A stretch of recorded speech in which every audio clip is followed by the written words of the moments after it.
நாம் எடுத்துக்கொள்ளும் மருந்துகளே நம் உடலுக்கு உபாதைகளாக அமைந்து விடுகின்றது. எனவே அவற்றிலிருந்து நம்மை நாம் பாதுகாத்துக் கொள்ளவே இயற்கையான மூலிகைகளை நாம் உட்கொள்ள வேண்டும் என்கிறார் டாக்டர் கௌதமன் அவர்கள். நம் விடியலை வா நிகழ்ச்சியின் அடுத்த பகுதியாக வரவிருப்பது பல்லாண்டு வாழ்ந்திட. அன்பான கலைஞர் தொலைக்காட்சி நேயர்களுக்கு என்னுடைய நலமான காலை வணக்கங்கள். இன்றைக்கு நுரையீரல் சம்பந்தப்பட்ட பாதிப்பு, உடலில் ஏற்படுகின்ற உதிரப்போக்கு சம்பந்தப்பட்ட பிரச்சனை, இரத்த அழுத்தம் சம்பந்தப்பட்ட பிரச்சனை, அதே போல் உடல் சோர்வு மற்றும் மனச்சோர்வு சம்பந்தப்பட்ட பிரச்சனைகளுக்கு நல்ல தீர்வளிக்கக்கூடிய ஆடாதொடை அப்படிங்கிற ஒரு செடியை பற்றி இன்றைக்கி நம்ம பார்ப்போம். ஆடாதொடை அப்படிங்கிறது நம்ம எல்லாருக்குமே தெரியும் இல்லையா? கிராமங்களில் பொதுவாகவே நாம் பார்க்கக்கூடிய ஒரு தாவரம். நிறைய வீடுகளில் பார்த்திங்கன்னா வேலிக்கு வைத்திருக்கக்கூடிய ஒரு குச்சி குச்சியாக அதை நட்டு வைப்பாங்க. அப்புறம் பார்த்திங்கன்னா அதுவே ரொம்ப அழகாக வளர்ந்து ரொம்ப அழகான வெண்மை நிறமான பூக்களை கொடுக்கக்கூடிய ஒரு தாவரம்னு சொல்லலாம். ஆடாதொடையை பொறுத்தவரையிலும் நுரையீரல் சம்பந்தப்பட்ட நிறைய பிரச்சனைகளுக்கு குணமளிக்கக்கூடிய ஒரு மருந்து அப்படின்னு சொல்லலாம். இன்றைக்கு நுரையீரல் சம்பந்தப்பட்ட பாதிப்புகள் அப்படின்னு நம்ம பார்க்கும்போது அடிக்கடி ஏற்படுகின்ற அலர்ஜிக் சைனசைட்டிஸ் அப்படின்னு சொல்லுகின்ற தொந்தரவு. காலையில் எழுந்தவுடனே மூக்கிலேருந்து தண்ணியாக கொட்டும், தும்மல் மேலே தும்மலாக வந்துக்கிட்டே இருக்கிறத நம்ம பார்க்க முடியும். கொஞ்ச நேரம் கூட இடைவெளி இல்லாமல் அந்த தும்மல்கள் மிக அதிகமாகும் போது நமக்கு உடலில் நிறைய அசௌகரியங்கள் ஏற்படுறத நம்ம பார்க்குறோம். ஆஸ்துமான்னு சொல்லக்கூடிய நுரையீரல் செயல் குறைபாடு நோய், அலர்ஜிக் பிராங்கைட்டிஸ்ன்னு சொல்லக்கூடிய வறட்டு இருமல் சம்பந்தப்பட்ட பிரச்சனை, குழந்தைகளுக்கு ஏற்படுகின்ற உள்நாக்கு வளர்ச்சி அல்லது அழற்சி சம்பந்தப்பட்ட பிரச்சனை, குழந்தைகளுக்கு ஏற்படுகின்ற நிறைய இருமல் சளி, அதுவும் இந்த குளிர்காலத்தில் சொல்ல வேண்டியதே இல்லை, வாரத்திற்கு ஒரு முறையாவது மருத்துவமனைக்கு செல்லக்கூடிய பிரச்சனைகள். இந்த மாதிரி பிரச்சனைகள் வராமல் தடுக்கணும்னா நம்ம வீட்டை சுற்றி இருக்கக்கூடிய மூலிகைகள்லேயே இந்த ஆடாதொடை ஒரு சிறப்பான மூலிகைன்னு சொல்லலாம். ஆடாதொடைய இலையை பார்த்திங்கன்னா நல்ல பெருசாக இருக்கும், வெற்றிலை மாதிரியே பெருசாக இருக்கும். அந்த இலையை எடுத்து நன்றாக சுத்தம் செய்து ஒரு 4 இலை மிக்சரில் போடுங்க, ஒரு டம்ளர் தண்ணி அதில் ஊற்றுங்க, நல்லா மிக்சரை அரைங்க. அப்புறம் ஒரு துணி எடுத்து அந்த சாறு முழுவதும் அந்த துணியில் ஊற்றி வடிகட்டி அந்த பச்சை நிறமாக இருக்கக்கூடிய அந்த சாறை எடுத்துங்க. அந்த சாறை ஒரு 30 மில்லி அளவுக்கு தேன் கலந்து காலை ஒரு வேளை உணவுக்கு முன்பு, இரவு ஒரு வேளை உணவுக்கு முன்புன்னு சாப்பிடுங்க. அதே போல் குழந்தைகளுக்கு அப்படின்னு கொடுக்கும்போது 10 வயதுக்கு உட்பட்ட குழந்தைகளுக்குன்னு கொடுக்கும்போது 2 தேக்கரண்டி, அதாவது 10 மில்லி அளவுக்கு எடுத்து அதில் ஒரு அரை தேக்கரண்டி தேன் கலந்து காலை ஒரு முறை இரவு ஒரு முறை உணவுக்கு முன்பு அப்படின்னு கொடுங்க. ஒரு 3 மாத காலம் இதை கொடுத்து பாருங்கள். குழந்தைகளுக்கு ஏற்படுகின்ற சளி, இருமல், அதனால் ஏற்படுகின்ற அசௌகரியங்கள், அடிக்கடி ஏற்படுகின்ற காய்ச்சல் சம்பந்தப்பட்ட பிரச்சனைகள்லாம் எதுவுமே இல்லாமல் குழந்தைகள் ஆரோக்கியமான ஒரு சூழல் அடையிறதை நம்ம பார்க்க முடியும். ஏன்னா இன்றைக்கு நிறைய குழந்தைகளுக்கு பார்த்திங்கன்னா இந்த அடிக்கடி ஏற்படுகின்ற நுரையீரல் பாதிப்புகள், அந்த பாதிப்புகளுக்காக கொடுக்கக்கூடிய அதிகப்படியான ஆன்டிபயோட்டிக் சம்பந்தப்பட்ட மருந்துகள், இதெல்லாம் இன்றைக்கு மிகப்பெரிய பிரச்சனையை பிற்காலத்தில் ஏற்படுத்துறதை நம்ம பார்க்குறோம். அதே போல் அலர்ஜிக்காக இன்றைக்கு நாம் நிறைய பேர் மருந்துகள் எடுத்துக்கொள்கிறத பார்க்குறோம், குறிப்பாக இளம் பெண்கள். ஆனால் அலர்ஜிக்கு எடுத்துக்கொள்ளக்கூடிய மருந்துகள் பிற்காலத்தில் அவர்களுடைய கருக்குழலில் அடைப்பை ஏற்படுத்தக்கூடிய அளவுக்கு பிரச்சனையை உண்டாக்குறதை இன்றைக்கு பார்க்க முடிகிறது. ஃபெலோப்பியன் டியூப் பிளாக்னு சொல்லக்கூடிய பிரச்சனை. ஸோ இந்த மாதிரி இருக்கக்கூடிய பிரச்சனைகளை குணப்படுத்துவதற்கு, தவிர்ப்பதற்கு இந்த ஆடாதொடையிலிருந்து அரைத்து எடுக்கக்கூடிய சாறு ஒரு மிகச்சிறந்த மருந்து. ஒருவேளை ஆடாதொடை நமக்கு பச்சையாக கிடைக்கல, சூரணமாக தான் கிடைக்குது அப்படின்னா 200 மில்லி தண்ணீருக்கு ஒரு தேக்கரண்டி அந்த சூரணத்தை போட்டு கொதிக்க வைத்து 100 மில்லியாக குறைத்து வடிகட்டி எடுக்கக்கூடிய அந்த ஒரு கஷாயத்தை காலை ஒரு வேளை உணவுக்கு முன்பு, இரவு ஒரு வேளை உணவுக்கு முன்புன்னு எடுத்துக்கும் போது உடலில் மிகப்பெரிய அளவில் நல்ல முன்னேற்றம் ஏற்படுவதை நம்ம பார்க்க முடியும். இன்றைக்கு உயர் இரத்த அழுத்தம் அப்படின்னு ஒரு பிரச்சனை. ஐயோ எனக்கு ப்ரெஷர் வந்துருச்சு, வாழ்க்கை ஃபுல்லாக என்ன மருந்துகள் சாப்பிட சொல்கிறாங்க, வாழ்க்கை ஃபுல்லாக அந்த மருந்துகளை சாப்பிடும்போது அதனாலேயே பிரச்சனை ஏற்படுமோன்னு பயமாக இருக்குது, இரத்த அழுத்தம் அதிகமாக இருக்கிறது, அதனால் எனக்கு சிறுநீரகம் செயல்படாமல் போகுமோ அல்லது பக்கவாதம் ஏற்பட்டு விடுமோங்கிற பயம் இருக்குது. இந்த மாதிரி கவலை நிறைய பேருக்கு இருக்கிறத நம்ம பார்க்குறோம். இந்த மாதிரி ஏற்படுகின்ற கவலையை குறைத்து உடலை பலப்படுத்துகின்ற ஒரு மிகச்சிறந்த மருந்து இந்த ஆடாதொடைன்னு தான் சொல்லணும். ஆடாதொடையை இலையை அரைத்து எடுக்கக்கூடிய சாறு அல்லது ஆடாதொடை சூரணத்தை கொதிக்க வைத்து எடுக்கக்கூடிய தண்ணீர், இது ரெண்டுமே பார்த்திங்கன்னா இரத்த அழுத்தத்தை குறைத்து உடலை நார்மலாக செய்யக்கூடிய ரொம்ப முக்கியமான மருந்துகளில் ஒன்றுன்னு சொல்லலாம். ஆடாத்தொடை இலையை அரைத்து எடுக்கக்கூடிய சாறு 30 மில்லி அளவுக்கு, அல்லது ஆடாத்தொடை இலையை சூரணத்தை தண்ணீரில் இட்டு கொதிக்க வைத்து வடிகட்டி எடுக்கக்கூடிய அந்த ஒரு தண்ணீர் அளவு ஒரு 100 மில்லி அளவுக்கு காலை ஒரு முறை, இரவு ஒரு முறை, உணவுக்கு முன்பு அப்படின்னு நம்ம எடுக்க ஆரம்பித்தாலே மிகப்பெரிய அளவில் உடலில் நல்ல முன்னேற்றமும் மாற்றமும் ஏற்படுவதை நம்ம பார்க்க முடியும். ஒரு முயற்சியாக ஒரு 3 மாத காலம் இதை செய்து பாருங்கள். அதுக்கப்புறம் உங்களுடைய மருத்துவர்கிட்ட பேசி உங்களுடைய இரத்த அழுத்தத்திற்கான மாத்திரையை படிப்படியாக குறைக்க முடியுமான்னு பார்த்து குறைக்க முயற்சி செய்யுங்க. இன்றைக்கி நிறைய பேருக்கு பார்த்திங்கன்னா மூக்கில் திடீர்னு ரத்தம் ஒழுக ஆரம்பிச்சிடும்.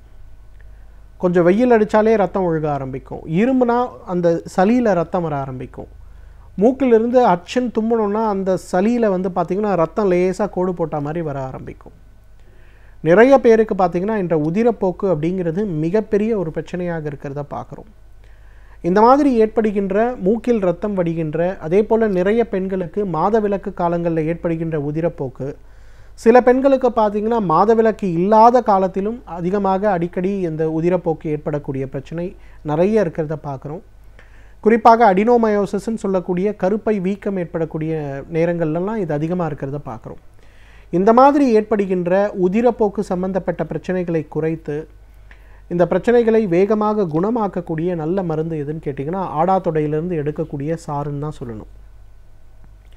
மாதவிலக்கு நேரங்களில் 3-5 நாட்களுக்கு மேலே உதிரப்போக்கு இருந்தாலே அடுத்து ஒரு 10 நாட்களுக்கு இந்த ஆடாத்தொடையை அரைத்து எடுக்கக்கூடிய சாரோ அல்லது அதை கொதிக்க வைத்து எடுக்கக்கூடிய அந்த ஒரு கஷாயமோ காலை ஒரு வேளை, இரவு ஒரு வேளை, உணவுக்கு முன்பு அப்படின்னு நம்ம எடுக்க ஆரம்பித்தோம்னா உடலில் நல்ல முன்னேற்றம் ஏற்படுவதை பார்க்க முடியும். உடலுடைய ஆரோக்கியத்தில் மிகப்பெரிய அளவு முன்னேற்றம் ஏற்படுவதை பார்க்க முடியும். உடலுடைய ஆரோக்கியத்தில் ஏற்படக்கூடிய முன்னேற்றம் அப்படிங்கிறது இயற்கையாக இரத்தம் ஊறுவதற்கும், இயற்கையாக உடலில் இருக்கக்கூடிய ஹீமோகுளோபின் சம்பந்தப்பட்ட இரத்த சிவப்பணுக்கள் சம்பந்தப்பட்ட விஷயங்கள் அதிகமாவதற்கும் உதவி செய்யப்படுவதை நம்ம பார்க்கலாம். ஸோ அந்த அளவுக்கு பெண்களுக்கு அதிகமாக ஏற்படுகின்ற உதிரப்போக்கு மற்றும் மூக்கிலிருந்து ரத்தம் வடியக்கூடிய ஒரு பிரச்சனை, குழந்தைகளுக்கு ஏற்படுகின்ற பிரச்சனை இருந்ததுனாலே அதை குறைக்கின்ற மிகச்சிறந்த மருந்துகளில் ஒன்று இந்த ஆடாத்தொடை அப்படின்னு சொல்லலாம். நிறைய பேருக்கு பார்த்திங்கன்னா சிறுநீர் கடுப்பு இருக்கும். குறிப்பாக அந்த குளிர்காலம், வெயில் காலம், மழைக்காலம், எந்த காலமாக இருந்தாலும் காலையில் எழுந்து சிறுநீர் போகும்போது கடுமையான எரிச்சலும் கடுப்பமும் இருக்க பார்க்க முடியும். அதே போல் இரவு நேரங்களில் சிறுநீர் கழிக்கும் போதும் இது இருக்கிறத பார்க்க முடியும். ப்ராஸ்டேட் என்லார்ஜ்மெண்ட் சம்பந்தப்பட்ட பிரச்சனை ஏற்படும் போதோ, கருப்பை வீங்கி சிறுநீர் பையை அழுத்தும் போதோ இந்த மாதிரி பிரச்சனைகள் அதிகமாக ஏற்படுறத பார்க்கலாம். இது சம்பந்தப்பட்ட பிரச்சனைகளை குறைத்து குணமாக்கக்கூடிய மிகச்சிறந்த மருந்துகளில் ஒன்று எது அப்படின்னு பார்த்தீங்கன்னா இந்த ஆடாத்தொடை சாறை தான் சொல்லணும். ஆடாத்தொடையிலிருந்து எடுக்கக்கூடிய சாறு காலை ஒரு வேளை உணவுக்கு முன்பு 30 மில்லி, இரவு ஒரு வேளை உணவுக்கு முன்பு 30 மில்லின்னு எடுக்கும்போதே அந்த சிறுநீர் கடுப்பு, எரிச்சல் குறையிறத பார்க்கலாம். எனவே நேயர்களே, இந்த ஆடாத்தொடை நமக்கு மிகச் சுலபமாக கிடைக்கக்கூடிய ஒரு மூலிகை. ஆடாத்தொடை சூரணம் அப்படிங்கிறது எல்லா நாட்டு மருந்து கடைகள்லேயும் நமக்கு கிடைக்கக்கூடிய ஒரு பொருள். தகுந்த மருத்துவ ஆலோசனையின் பேரில் சரியான முறைப்படி இதை உபயோகப்படுத்தி வந்தோமேயானால் நம்மாலும் பல்லாண்டு காலம் ஆரோக்கியமாக வாழ்ந்திட முடியும். சமூகத்தில் நடக்கும் பிரச்சனைகளில் நம்மை நாம் எவ்வாறு ஈடுபடுத்திக் கொள்ளலாம் என்பதை பற்றி நம்மிடையே பகிர்ந்து கொள்ள வருகிறார் எழுத்தாளர் மனுஷபுத்திரன் அவர்கள். நாம் வீடியோலேவா நிகழ்ச்சியின் அடுத்த பகுதியாக வரவிருப்பது தீதும் நன்றும்.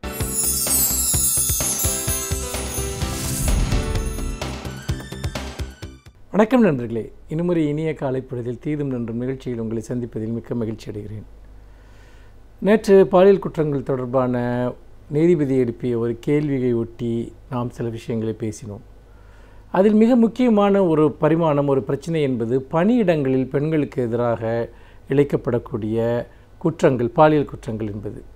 இது இன்றைக்கு பரவலாக அதிகரித்து வருவதை தொடர்ந்து புள்ளி விவரங்கள் சுட்டிக்காட்டுகின்றன. ஒவ்வொரு ஆண்டும் இந்த பணியிடங்களில் பெண்களுக்கு எதிரான குற்றங்கள் அதிகரித்திருப்பதை அவை தெளிவாக காட்டுகின்றன. இதற்கு முக்கியமான ஒரு காரணம் என்பது உண்மையில் நாம் எந்த அளவிற்கு பெண்களினுடைய முன்னேற்றம் அல்லது பெண்களினுடைய ஒரு விடுதலை சார்ந்து, அவர்களுடைய உரிமைகள் சார்ந்து ஒரு சமூகத்தில் உணர்வுகள் வளர்ந்து வந்தாலும் கூட இன்னும் இந்த அலுவலகங்களில் அல்லது பணியிடங்களில் நடக்கக்கூடிய பாலியல் வன்முறைகளை தடுப்பதற்கான அமைப்புகள் வலிமையுடன் இல்லை. முக்கியமாக ஆண்கள் அவர்களுடைய பார்வை என்பது பெண்கள் குறித்து இன்னும் மாறவில்லை என்பதைத்தான் இது காட்டுகிறது. அப்படி பார்க்கிற போது இந்த குற்றங்களினுடைய அந்த அளவு என்பது இன்றைக்கு அதிர்ச்சியூட்டக்கூடிய வகையில் இருக்கிறது. முக்கியமாக நீங்கள் பார்த்தீங்கன்னா இந்தியாவிலேயே பணியிடங்களில் பெண்களுக்கு எதிரான அதிக குற்றங்கள் நடக்கக்கூடிய மாநிலமாக உத்தரப்பிரதேசம் இருக்கிறது. அங்கு இந்த ஆண்டு மட்டும் சுமார் ஒரு பெண்களுக்கு எதிரான அந்த குற்றங்களில் 141 வழக்குகள் பதிவாகி இருக்கின்றன. அது பெண்களுக்கு எதிரான மொத்த குற்றங்களில் 26% என்கிறார்கள். அதற்கு பிறகு வரிசையாக டெல்லி, மகாராஷ்டிரா, மத்திய பிரதேசம், ஹரியானா போன்ற மாநிலங்கள் எல்லாம் வருகின்றன. இன்றைக்கு பெண்கள் கல்வியின் மூலமாக பொதுவெளிக்கு வந்திருக்கிறார்கள். அதோடு மட்டுமல்ல, நிறைய பெண்கள் தொடர்ந்து அவர்கள் பணிக்கு செல்லக்கூடிய சூழல் இன்றைக்கு உருவாகி இருக்கிறது. பெண்களுக்கு இருந்த கலாச்சார ரீதியான, சாதி ரீதியான, மத ரீதியான பல அழுத்தங்கள் இன்று நிகழக்கூடிய அவற்றை தாண்டி இன்று பெண்கள் சமமாக இந்த நாட்டினுடைய வளர்ச்சிக்காக மட்டுமல்ல, தங்களுடைய ஒரு சுயமரியாதை சார்ந்த, ஒரு பொருளாதார உரிமை சார்ந்த விஷயங்களுக்காக இன்று அவர்கள் வெளியுலகை நோக்கி வருகிற இந்த சமயத்தில் இந்த குற்றங்களும் அதிகரிப்பது என்பது மிகவும் கவலை தரக்கூடியதாக இருக்கிறது. சில குடும்பங்களில் இன்னும் கூட கிராமப்புறங்களில் பெண்கள் இதுபோன்ற பாலியல் தொல்லைக்கு ஆளாகக்கூடும் என்பதற்காகவே படித்த பெண்களை கூட வேலைக்கு அனுப்பாமல் வைத்திருக்கக்கூடிய சூழல் எல்லாம் இருக்கிறது. அப்படி பார்க்கிற போது இந்த குற்ற விகிதத்தை கட்டுப்படுத்தாவிட்டால் அது பெண்கள் இந்த பொதுவெளிக்கு வருவதன் மீது ஒரு மிகப்பெரிய ஒரு அச்சுறுத்தலாக இருக்கும் என்பதில் எந்த சந்தேகமும் இல்லை. அப்படி பார்க்கிற போது இதற்கு எதிரான என்ன தடுப்பு நடவடிக்கைகள் பணியிடங்களில் மேற்கொள்ளப்படுகின்றன என்கிற போது, இன்றைக்கு தேசிய மகளிர் ஆணையத்திற்கு வரக்கூடிய புகார்கள், அதாவது இந்த நான் ஏற்கனவே சொன்னது போல் இந்த 142 புகார்கள் உத்தரப்பிரதேசத்தில் வந்ததிலேயே 26% அந்த தேசிய மகளிர் ஆணையத்திற்கு வந்த புகார்கள் அவை இந்த பெண்கள் பணியிடங்களில் ஆகக்கூடிய துன்புறுத்தல்கள் சம்பந்தமாக இருக்கின்றன. அப்படி நீங்கள் பார்க்கிற போது இதை தடுப்பதற்கு இதுவரை என்ன செய்யப்பட்டிருக்கின்றன, உண்மையிலேயே தடுக்கப்பட்டனவா என்று பார்த்தால் இல்லை என்றுதான் தோன்றுகிறது. சராசரியாக இந்த புகார்கள், அதாவது தேசிய மகளிர் ஆணையத்திற்கு வரக்கூடிய புகார்களின் அடிப்படையில் பார்த்தால் கூட அது ஒரு நாளைக்கு 2 புகார்கள் வருகின்றன. ஆனால் ஒரு நாளைக்கு 2 புகார்கள் தான் வருகின்றனவா என்றால் நிச்சயமாக இல்லை. மாறாக இது ஒரு மிகப்பெரிய பிரம்மாண்டமான பிரச்சனையினுடைய ஒரு சிறு துளிதான். இப்பொழுது அந்த புகார்கள் எல்லாம் எந்த அடிப்படையில் கொடுக்கப்படுகின்றன என்பதையும் கூட நாம் பார்க்க வேண்டியிருக்கிறது. இன்றைக்கு பல நிறுவனங்கள், அதாவது கார்ப்பரேட் நிறுவனங்கள் அல்லது பதிவு செய்யப்பட்ட பெரிய நிறுவனங்களில் அவர்கள் அங்கு ஒரு கமிட்டி ஒன்றை வைத்திருக்கிறார்கள், ஃபங்க்ஷனல் கமிட்டி என்று ஒன்றை வைத்திருக்கிறார்கள். அதாவது பெண்களுக்கு எதிராக அந்த நிறுவனத்துக்குள் இழைக்கப்படுகிற பாலியல் ரீதியான துன்புறுத்தல்கள் அல்லது சீண்டல்கள், குற்றங்களை விசாரிப்பதற்கான அந்த குழுக்கள் அமைக்கப்பட்டிருக்கின்றன. ஆனால் இந்த குழுக்கள் உண்மையிலேயே செயல்படுகின்றனவா என்று ஆய்வு செய்து பார்த்ததில் 10இல் 8 குழுக்கள் செயல்படுவதே இல்லை என்பதுதான் வெளிப்படையாக தெரிகிறது. அவர்கள் புகார்களை முறையாக கேட்பது கிடையாது, விசாரிப்பது கிடையாது. அதோடு மட்டுமல்ல, பல நிறுவனங்களில் அந்த நிறுவனத்தினுடைய உயர்நிலைகளில் இருக்கக்கூடியவர்களே அந்த குற்றங்களில் ஈடுபடுவதனால் பெரும்பாலும் அந்த கமிட்டிகள் என்பது செயல்படாத மௌனமான ஒரு குழுக்களாகத்தான் இருக்கின்றன என்பதை நாம் தொடர்ந்து பார்த்து கொண்டிருக்கிறோம். அப்படிப்பட்ட நிலையில் இன்றைக்கு வெறுமனே இந்த அலுவலகங்களில் வேலை செய்யக்கூடிய, அதுவும் கார்ப்பரேட் நிறுவனங்களில் வேலை செய்யக்கூடிய பெண்களுக்கு இழைக்கப்படுகிற பாலியல் சீண்டல்களின் அடிப்படையில் தான் இந்த புள்ளி உரமே வந்திருக்கிறது. ஆனால் உண்மையில் பெரும்பாலான பெண்கள் வேலை செய்வது என்பது இன்றைக்கு அமைப்பு சாரா தொழில்களில், அதாவது அன்ஆர்கனைஸ்ட் செக்டார் என்று சொல்லக்கூடிய தொழில்களில் ஏராளமான பெண்கள் இருக்கிறார்கள். அதாவது கட்டுமான பணிகள், கடைகள், வீடுகள், இன்னும் பல்வேறு விதமான பணிநிலைகள், தொழிற்சாலைகள், பஞ்சாலைகள், இப்படியெல்லாம் நிறைய இடங்களில் வேளாண்மை சார்ந்த தொழில்கள், இப்படியெல்லாம் நிறைய தொழில்களில் பெண்கள் இருக்கிறார்கள். அவர்கள் மீது அன்றாடம் இழைக்கப்படுகிற பாலியல் குற்றங்கள் தொடர்பாக எந்த டேட்டாவும் நம்மிடம் கிடையாது. இன்னும் சொல்லப்போனால் இந்த குற்றங்களை இழைப்பவர்கள் அந்த தொழிலில் அதிகாரமிக்கவர்களாக, அதனுடைய உயர் பொறுப்புகளில் இருப்பவர்களாக இருக்கிற பட்சத்தில், அல்லது உயர் பொறுப்புகளில் இருப்பவர்களுக்கு வேண்டியவர்களாக இருக்கிற பட்சத்தில் அவர்கள் சுலபமாக தப்பித்து விடுகிறார்கள். நிறைய இடங்களில் பெண்கள் புகார் கொடுத்த பிறகு அவர்களுக்கு நிவாரணம் கிடைத்தது மட்டுமல்ல, யாருக்கு எதிராக புகார்கள் கொடுத்தார்களோ அவர்களுடைய தொடர் துன்புறுத்தலுக்கு அவர்கள் ஆளாகக்கூடிய ஒரு சூழல் இருக்கிறது என்பதையும் நாம் பார்க்கிறோம். இப்படி பாதிக்கப்பட்டவர்களை மேலும் பாதிக்கப்படுவதும், பாதிக்கப்பட்டவர்களுக்கு நிவாரணமும் கிடைக்காத ஒரு சூழலில் பணியிடங்களில், தொழில் செய்யக்கூடிய இடங்களில் பெண்களுக்கான ஒரு பாதுகாப்பற்ற சூழல் தொடர்ந்து இந்தியாவில் உருவாகி கொண்டிருக்கிறது. ஒன்று, அந்த பெண்கள் அச்சுறுத்தப்பட்டோ அல்லது ஆசை காட்டப்பட்டோ மிரட்டப்பட்டோ பலவிதமாகவோ இந்த குற்றங்களுக்கு ஆட்படுத்தப்படுகிறார்கள். பல சமயங்களில் அவர்கள் இந்த குற்றத்திற்கு அடிபணிந்து போகக்கூடிய அளவிற்கு நெருக்கடிக்கு ஆளாக்கப்படுகிறார்கள். இல்லாவிட்டால் அவர்களுடைய பணியில் அவர்கள் நீடிக்க முடியுமா என்கிற ஒரு நெருக்கடி கூட உருவாக்கப்படுகிறது. இந்த பாலியல் ரீதியான நிர்பந்தங்களுக்கு அடிபடியாத பெண்களுக்கு தொழில் ரீதியாக பல்வேறு நெருக்கடிகளை கொடுப்பது, பணி சார்ந்து அவர்களை முடக்குவது போன்ற பல விஷயங்களும் கூட பல இடங்களில் நடக்கின்றன. ஆகவே பணியிடங்களில் பெண்களுக்கு எதிரான குற்றங்களை அல்லது பெண்களுக்கு எதிரான மனநிலையை மாற்றுவதன் மூலமாகத்தான் நாம் பாலியல் குற்றங்களினுடைய ஒரு பகுதிக்கு எதிராக போராடுவது மட்டுமல்ல, பெண் சுதந்திரத்தை பற்றி நாம் பேசுவதற்கு அப்பொழுதுதான் உண்மையிலேயே ஒரு அர்த்தம் இருக்கும் என்று நான் நம்புகிறேன். அப்படிப்பட்ட ஒரு அர்த்தபூர்வமான சூழலை நாம் உருவாக்குவது மிக மிக முக்கியம் என்று நினைக்கிறேன். மீண்டும் இன்னும் ஒரு புதிய சிந்தனையோடு உங்களை சந்திக்கிறேன். நன்றி, வணக்கம். பல்வேறு துறைகளில் பல சாதனைகளை படைத்த வல்லுநர்கள் அவர்களுடைய அனுபவங்களை நம்முடன் பகிர்ந்து கொள்ளும் போது அது நமக்கு சிறந்த துண்டுகளாக அமைகின்றது. அந்த வகையில் இன்றைய சிறப்பு விருந்தினர் யார் என்பதை பற்றியும் அவர்கள் என்ன செய்திகளை நம்முடன் பகிர்ந்து கொள்ளப் போகிறார்கள் என்பதையும் பார்க்கலாம். நாம் விடியலை வா நிகழ்ச்சியின் அடுத்த பகுதியாக வரவிருப்பது சிறப்பு விருந்தினர் பகுதி.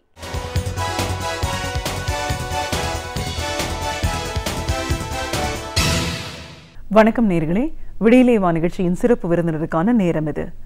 இன்றைய சிறப்பு விருந்தினர் சமூக ஆர்வலர் திருமதி ஜெமீலா. ஒரு சமூக ஆர்வலராக இன்னைக்கு மக்கள் சந்திக்கிற பிரச்சனைகள் என்ன, மக்களோட தேவைகள் என்ன, அதை பூர்த்தி செய்ய வேண்டிய மாநில அரசு எந்த அளவுக்கு மெத்தனமாக அதை கையாளுது, மத்திய அரசோட கொள்கை முடிவுகள்னால எந்த அளவுக்கு நாடு பாதிப்படைஞ்சிருக்கு, இப்படி பல விஷயங்களை கருத்துக்களை நம்ம அவங்க கிட்ட கேட்டு தெரிஞ்சுக்கலாம். வணக்கம் மேடம். வணக்கம். ஒரு சமூக ஆர்வலராக முதல்ல எங்கள் நிகழ்ச்சிக்கு உங்களை நாங்கள் வரவேற்கிறோம் மேடம். சமூக ஆர்வலர் அப்படின்னு சொல்லும்போது சமூகத்தில் நிறைய பிரச்சனைகள் இருக்கும், நிறைய தேவைகள் இருக்கும். பட் எல்லாத்தையும் தாண்டி மக்கள் அப்படின்னு வரும்போது அவங்களுடைய முழுமையான ஒரு தேவைகளுக்கு அரசாங்கத்தை நம்பி தான் இருப்பாங்க. அன்றாட வாழ்வியலே இன்னைக்கு ஒரு பெரிய போராட்ட களமாக போகிற ஒரு சூழலை நம்ம இருக்கோமோ அப்படின்னு பல துறையில் இருக்கிறவங்களும் வீதியில் இறங்கி போராடுறதை நம்ம பார்த்துட்ருக்கோம். விலைவாசி உயர்வு, பால், ரேஷன் பொருள் விலை உயர்வு, இப்படின்னு அடித்தட்டு மக்களை அதிகமாக பாதிக்கக்கூடிய பல விஷயங்களை இன்னைக்கு மாநில அரசாங்கம் செயல்படுத்திட்டு இருக்காங்க. மக்களுக்கு பாதுகாப்பு கொடுக்க வேண்டிய ஒரு மாநில அரசாங்கம் எந்த அளவுக்கு மெத்தனமா செயல்பட்டு இருக்காங்க. மத்திய அரசோட இணக்கமா போறேன் அப்படின்ற ஒரு சூழல்ல அந்த இணக்கத்தை பயன்படுத்தி மக்களோட தேவைகளை பூர்த்தி செய்யாம அவங்களுடைய பதவிகளை பாதுகாக்கிறதுக்காக என்ன மாதிரியான ஒரு முயற்சிகள் எல்லாம் இன்னைக்கு ஈடுபட்டு செயல்பட்டு இருக்காங்க.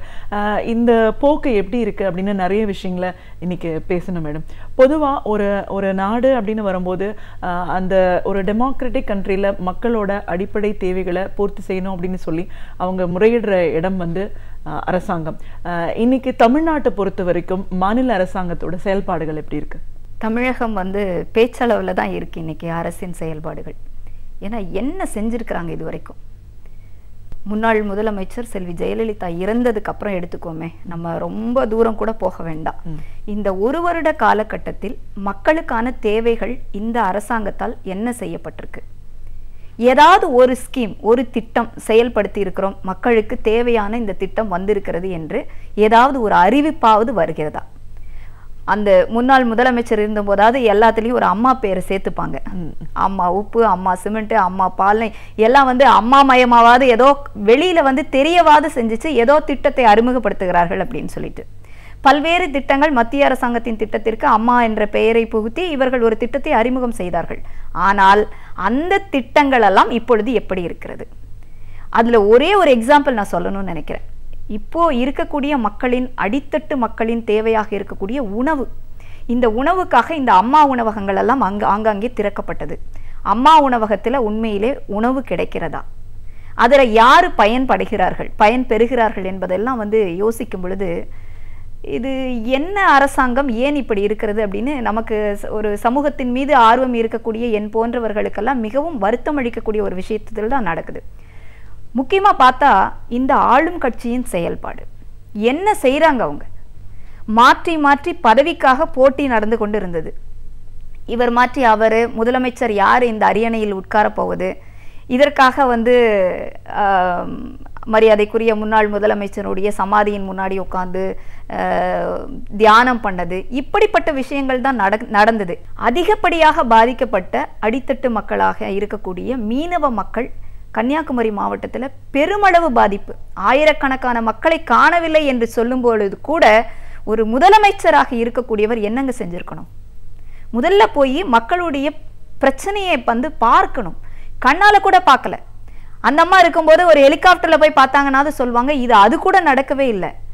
எல்லாம் முடிந்ததுக்கு அப்புறம் 10 நாளைக்கு அப்புறம் போய் ஒரு கண் துடைப்பிற்காக நடக்கக்கூடிய ஒரு அரசாகத்தான் இந்த அரசை நான் வந்து பார்க்கிறேன்.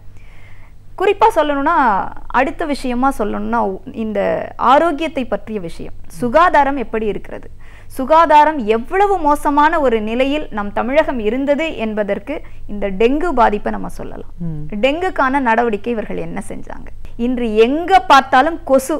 யாராலையாவது நிம்மதியா தூங்க முடியுதா வீட்டுல? நம்ம சென்னை மாநகரம் எப்படி இருக்குன்னு பாருங்க. சுற்றி இருக்கக்கூடிய சாக்கடை பிரச்சனைகளை சரி பண்ணிட்டாங்களா? இதெல்லாம் எப்படி யாரு சரி பண்றது? இப்போ இதனால இப்போ டெங்கு இருக்கா இல்லையா? இதெல்லாம் வந்து மறைச்சிட்டாங்க. ஏதாவது ஒரு பிரச்சனை வரும் பொழுது அதை கையில் எடுத்து விட்டு அதை அப்படியே மூடி மறைக்கிறது தான் இந்த அரசாங்கத்தினுடைய செயல்பாடாக இருக்கிறது. இது ஏழை மக்கள், நடுத்தர மக்களுக்கான ஒரு அரசாக தமிழக அரசு செயல்படவே இல்லை என்பது எனது பகிரங்க குற்றச்சாட்டு.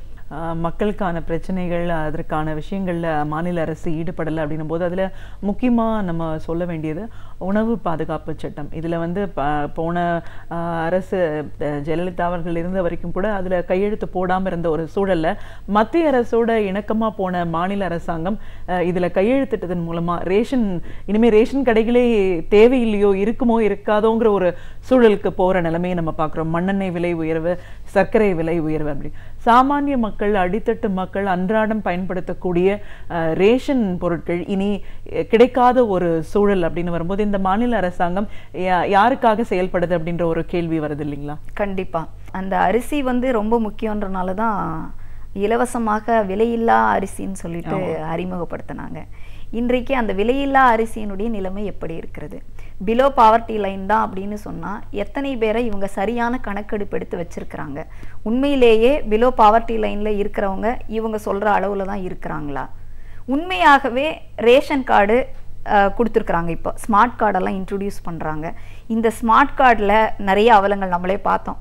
சாமி படம் இருக்குது, அவங்கவுங்க அது மாதிரி நிறைய பிழைகளோடு ஒரு உருவாக்கப்பட்டிருக்கிற ஒரு ரேஷன் கார்டு அறிமுகப்படுத்துதல் முறை. இதில் மக்களுக்கு உண்மையிலே ரேஷன் தேவையா தேவையில்லையான்னு கேட்டால் என்னை பொறுத்த வரைக்கும் ரேஷன் தேவையில்லைன்னு சொல்வேன்.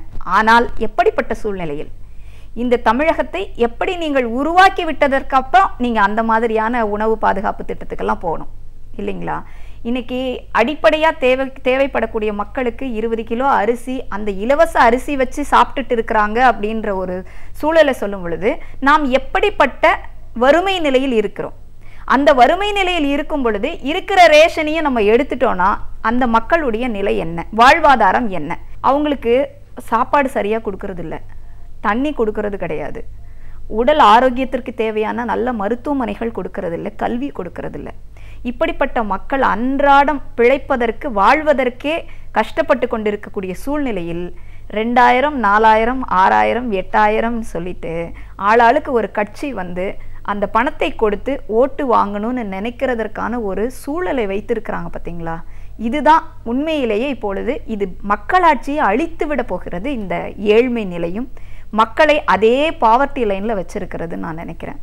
அதனால இந்த முன்னாள் முதலமைச்சர் அவர்கள் இருக்கும் பொழுது இந்த உணவு பாதுகாப்பு திட்டத்தில் கையெழுத்து போடல, ஏன்னா இது ஏற்புடையதாக இல்லை என்ற மறுதளிப்பு இருந்தாலும் கூட இப்பொழுது இருக்கக்கூடிய மாநில அரசாங்கம் உண்மையாகவே மத்திய அரசாங்கத்தோடு கைகோர்த்து இருந்தால் மட்டுமே அவர்களோட சிம்மாசனம் அரியணையில் அப்படியே இருக்க முடியும் என்ற சூழல் இருக்கிறதுனால அவங்க என்ன சொன்னாலும் கேட்டுக்கொள்ளலாம் அப்படின்ற நிலைமையில தான் இன்றைக்கு இருக்கக்கூடிய முதலமைச்சர் எடப்பாடி அவர்களது அரசும் இருக்கிறது என்பதற்கு இதுதான் உதாரணம்னு நான் நினைக்கிறேன். இன்னும் அடுத்த ஒரு பிரச்சனைகள் அப்படின்னு நம்ம பார்க்கும்போது நீங்கள் அரிசியே சொன்னீங்க, இதையே வெளி மாநிலங்களுக்கு வந்து கடத்தல் அப்படின்ற ஒரு சம்பவமும் அதிகரிச்சுட்டு இருக்கிறத பார்க்குறோம். மணல் அப்படின்னு எடுத்துக்கிட்டிங்கன்னா அதுவும் மணல் கொள்ளை, அதெல்லாம் வந்து நம்ம தவிர்க்கணும். ஒரு ஆற்றிலேருந்து இவ்வளவுதான் மணல் எடுக்கணும் அப்படின்னு வரையறைப்பட்டிருக்கிற அந்த ஒரு சூழல்லையும் பெரிய ஜேசிபி இயந்திரங்களை பயன்படுத்தி லாரியாக மணல் திருட்டு கொள்ளை அப்படிங்கிறது. ஸோ இப்போ ஒரு நாட்டில் லஞ்சம், ஊழல் இதெல்லாம் இன்னைக்கு அதிகரிச்சிட்டு இருக்கு அப்படின்னும் போது இதை தட்டி கேட்க வேண்டிய ஒரு மாநில அரசாங்கம் எந்த மாதிரியான ஒரு நிலைப்பாட்டை கையாண்டுட்டு இருக்காங்க? 89 கோடி ரூபாய் கொடுத்தாங்கன்னு சொல்லி அங்கங்கே பிடிச்சாங்க. அமைச்சர் விஜயபாஸ்கர் அவர் மேலே குற்றச்சாட்டு. இப்படி எல்லா தவறுகளையுமே மேல்தட்டில் இருக்கக்கூடிய அமைச்சரும் முதலமைச்சருமே தவறு பண்ணிட்டு இருந்தா இவங்க எங்க போய் அதற்கு கீழே இருக்கிற அதிகாரிகளை போய் பிடிக்க போறாங்க? முதல்ல இவங்க ஆட்சியில் இருக்கக்கூடியவர்கள், அதிகாரத்தில் இருக்கக்கூடியவர்கள், மக்கள் பிரதிநிதிகளாக இருக்கக்கூடியவர்கள் தவறு செய்யறது என்னைக்கு நிக்குதோ அன்னைக்குதான் இது மணல் கொள்ளை மட்டும் இல்லை, எந்த கொள்ளையும் நடக்காம இருக்கும். இன்னைக்கு எங்க பார்த்தாலும் கரப்ஷன்.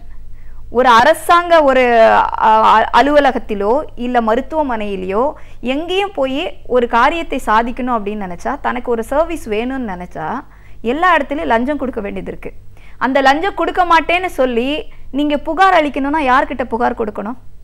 புகார் கொடுத்தால் அவர் மேல நடவடிக்கை எடுக்க வேண்டிய துறையில் இருக்கக்கூடிய அமைச்சர்களே குற்றவாளிகளாக இருக்கும் பொழுது எங்க போவாங்க ஜனங்க? அதனால இதெல்லாம் சரி பண்ணணும்னா உண்மையான மக்களாட்சியை விரும்பக்கூடிய மக்களும் விரும்பி சரியான நபர்களை தேர்ந்தெடுக்க வேண்டும். உண்மையான மக்கள் பிரதிநிதிகள் வர வேண்டும்.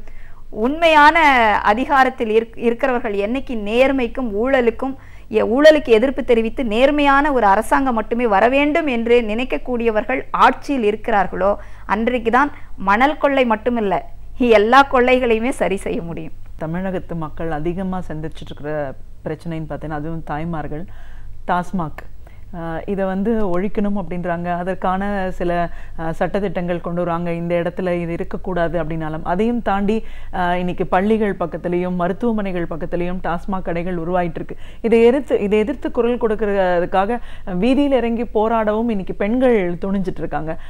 இந்த எழுச்சி ஒரு பக்கம் நல்லதா இருந்தாலும் அதை தாண்டுற ஒரு அடக்குமுறையும் இன்னைக்கு அதிகரிச்சுட்டு இருக்கிறத பார்க்குறோம். காவல்துறையே பாதுகாப்பு கொடுக்க வேண்டிய காவல்துறையே கை நீட்டுற அளவுக்கான ஒரு சூழல் இன்னைக்கு தமிழகத்தில் இருக்கு. ஸோ லா அண்ட் ஆர்டர் அப்படின்ற ஒரு பிரச்சனை இன்னைக்கு எந்த அளவுக்கு அதிகரிச்சுட்டு இருக்குன்னு சொல்லுவீங்க? இல்ல, அந்த லா அண்ட் ஆர்டர் ப்ராப்ளம் இது போலீஸ் துறையே இதை ஒத்துப்பாங்க. காவல்துறையில் இருக்கிறவர்களே சொல்லக்கூடிய விஷயங்கள். நிறைய குற்றங்கள் நடப்பதற்கு அடிப்படை காரணமா இருக்கக்கூடிய ஒரு விஷயம் பார்த்தீங்கன்னா, அவன் குடிச்சிருப்பான், தண்ணி அடிச்சுட்டு தான் போய் ஆக்சிடென்ட் பண்றாங்க. குடித்திருக்கும் போது கொலை பண்றது, கொள்ளை அடிக்கிறது, வீட்டில் மனைவியை அடிக்கிறது, குழந்தைகளை அடிக்கிறது, சித்திரவதை பண்றது, இது எல்லாவற்றிற்குமே மூல காரணமா இருக்கக்கூடியது இந்த குடிப்பழக்கம் என்ற ஒண்ணுதான் இருக்கு. குடித்துவிட்டு நடந்த குற்றங்கள் தான் உண்மையிலேயே சர்வே சொல்லக்கூடிய விஷயமும் அதிகப்படியான இது நடக்கிறது குடிப்பழக்கத்தால் தான். இன்றைக்கு நம்ம பார்க்குறோம் இந்த குடிப்பழக்கம், நீங்க சொன்ன மாதிரி மகளிர் எதிர்த்து போராடுகிறார்கள், குடும்பங்கள் இதனால எவ்வளவு பாதிக்கப்பட்டிருக்கு. இன்றைக்கு இந்த சமீப காலமாக நீங்க பார்த்தீங்கன்னா இன்னொரு ஒரு விஷயம் ஒன்று இருக்கு. மாணவர்களோ நிறைய பேர் தற்கொலை செய்து கொள்கிறார்கள். இதற்கு என்ன காரணம் அப்படின்னு பார்த்தா, அந்த குடும்பத்தினரை நல்லா விசாரிச்சு பார்த்தோன்னா அந்த குடும்பத்தில் இருக்கக்கூடிய தகப்பன் குடிக்கு அடிமையாகி போதையில் அடிமையாகி இருக்கக்கூடிய ஒரு அப்பா இருக்கிறாரு, அல்லது இந்த குடிப்பழக்கத்தின் விளைவாக அந்த குடும்பங்கள் பெற்றோரை பிரிஞ்சு வாழ்றாங்க. இந்த குழந்தைங்க அம்மா கிட்டையோ அப்பா கிட்டையோ தனிப்பட்ட முறையில் வாழக்கூடிய இந்த குழந்தைகளுக்கு தேவையான மன வலிமையே இல்லாமல் இருக்கிறார்கள். அவங்களுக்கு பாதுகாப்பு இல்லாத ஒரு சூழல். யார்கிட்ட போய் நம்ம சொல்றது? நம்மளுடைய கஷ்டத்தை சொல்லக்கூடிய இடமாக இருக்க வேண்டிய வீடுகள் இன்றைக்கு வீடுகளாக இருப்பதில்லை. குடும்ப அமைப்பை தொலைத்து விட்டு இருக்கும்போது அந்த குழந்தைகள் கூட, மாணவர்கள் கூட இன்றைக்கு தற்கொலை அதிகமாக செய்து கொள்கிறார்கள். 18 வயசிற்கு மேலே இருக்கிறவங்களுக்கு தான் மதுவை கொடுக்க வேண்டும் என்று இருந்தால் அதுபடிதான் நடக்குது. இல்லவே இல்லை. இன்றைக்கு பள்ளிக்கு அருகிலெல்லாம் இருக்கக்கூடிய நிறைய டாஸ்மாக்ல பார்த்தீங்கன்னா 14 வயசு, 12 வயசு, 15 வயசு இருக்கக்கூடிய 8வது 9வது 10வது படிக்கக்கூடிய மாணவர்கள் கூட, அரசாங்க பள்ளிகளில் படிக்கக்கூடிய மாணவர்கள் இதையெல்லாம் விளையாட்டாக அது எப்படி இருக்குன்னு பார்க்கணும்னு சொல்லி கும்பலா போய் உக்காந்து வாங்கி குடிக்கிறத நிறைய வீடியோ காட்சிகள் நம்ம பார்க்குறோம். அப்போ இப்படிப்பட்ட ஒரு சூழல் எல்லாம் மாற்ற வேண்டும் என்றால் உண்மையிலேயே இந்த அரசு தொலைநோக்கு திட்டத்தோடு நல்ல திட்டங்களை அறிமுகப்படுத்திவிட்டு இந்த டாஸ்மாக்கை முதல்ல எடுத்து போடணுங்க. இது சமுதாய சீர்கேடு மட்டுமல்ல, குடும்பத்திற்கான ஒரு சீர்கேடாக தமிழகத்தையே அழித்து கொண்டிருக்கிறதுன்னு தான் நான் சொல்வேன்.